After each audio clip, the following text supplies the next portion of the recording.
কল্পনা করুন এমন একটি ছায়াময় সংস্থার কথা যারা বিশ্বের যেকোনো প্রান্তে গিয়ে যেকোনো পরিস্থিতিতে তাদের লক্ষ্য পূরণ করে। তাদের নাম শুনলেই বিশ্বের ক্ষমতাধর রাষ্ট্রনায়করা কেঁপে ওঠে। বলছি ইসরায়েলের জাতীয় গোয়েন্দা সংস্থা মোসাদের কথা। সামরিক শক্তি বা অস্ত্রের জোরে নয়, বরং বুদ্ধি, কৌশল এবং নিখুঁত পরিকল্পনা দিয়ে মোসাদ নিজেদের বিশ্বের সবথেকে ভয়ঙ্কর এবং কার্যকর গোয়েন্দা সংস্থা হিসেবে প্রতিষ্ঠিত করেছে। আজ আমরা জানব কি সেই কারণ যার জন্য মোসাদকে নিয়ে এত রহস্য এবং কেন তারা ইতিহাসের সব থেকে কিংবদন্তি অপারেশনগুলো জন্ম দিয়েছে। 1949 সালের 13 ডিসেম্বর ইসরায়েলের প্রথম প্রধানমন্ত্রী ডেভিড বেন গুরিয়ন মোসাদ প্রতিষ্ঠা করেন। এর পূর্ণ নাম হলো the Institute for Intelligence and Special Operations. মোসাদের মূল লক্ষ্য দুইটি: এক, ইসরায়েলের শত্রু রাষ্ট্রগুলোর গতিবিধি সম্পর্কে তথ্য সংগ্রহ করা, এবং দুই, বিশেষ গোপন অভিযান পরিচালনা করে ইসরায়েলের রাষ্ট্রীয় নিরাপত্তা নিশ্চিত করা। সদ্য স্বাধীনতা পাওয়া ইসরায়েলকে বাঁচিয়ে রাখতে মোসাদকে হতে হয়েছিল অত্যন্ত আক্রমণাত্মক, অপ্রচলিত কৌশলে পারদর্শী। তাদের কাজ শুধু তথ্য সংগ্রহ করা নয়, প্রয়োজনে শত্রুকে সরাসরি আঘাত করা। মোসাদ কোনো সামরিক সংস্থা নয়, বরং সরাসরি প্রধানমন্ত্রীর কাছে দায়বদ্ধ। মোসাদের মোট 8টি প্রধান শাখা রয়েছে। এর মধ্যে গুরুত্বপূর্ণ হলো কালেকশন ডিপার্টমেন্ট, যারা বিশ্বের প্রতিটি দেশে ছদ্মবেশে তাদের গুপ্তচরবৃত্তি করে তথ্য সংগ্রহ করে। এটি মোসাদের মেরুদণ্ড। আরেকটি গুরুত্বপূর্ণ শাখা হলো কায়সারিয়া।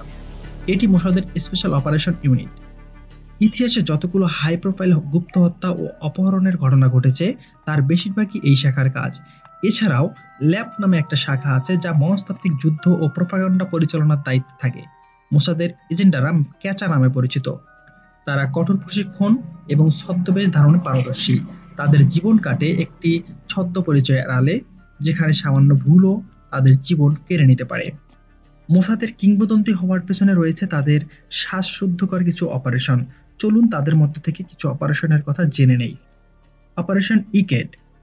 1967 সালের 6 দিনের যুদ্ধের ঠিক আগে মোসাদ এক আরব সামরিক কর্মকর্তাকে টার্গেট করে তার থেকে গুরুত্বপূর্ণ সামরিক পরিকল্পনা চুরি করে।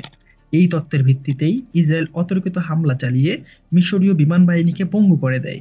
এটি ছিল ইসরায়েলের বিজয়ের মূল চাবিকাঠি। Operation diamond.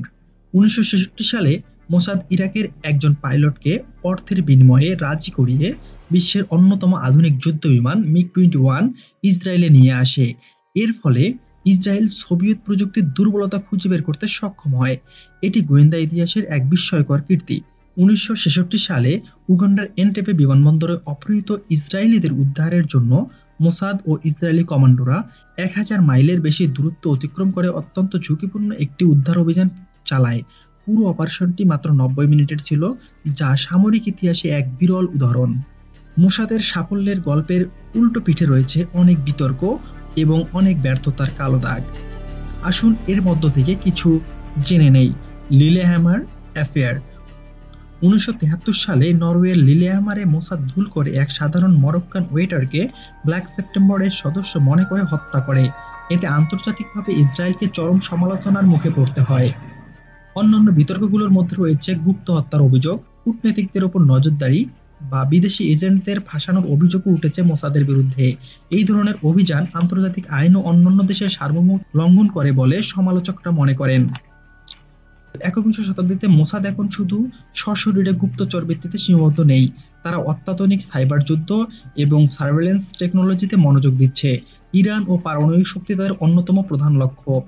তাদের পারমাণবিক কর্মসূচিতে বারবার বিঘ্ন ঘটানোর পেছনে মোসাদের সাইবার অ্যাটাক ও বিশেষ অপারেশনগুলোর বড় ভূমিকা রয়েছে বলে মনে করা হয়।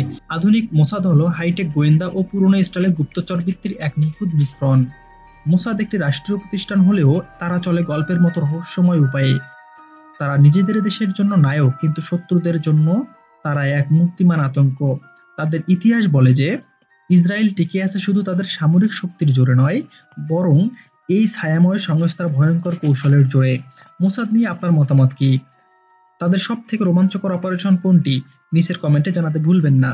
ভিডিওটি ভালো লাগলে লাইক দিন এবং এমন আরো ভিডিও পেতে আমাদের চ্যানেলটি সাবস্ক্রাইব করুন।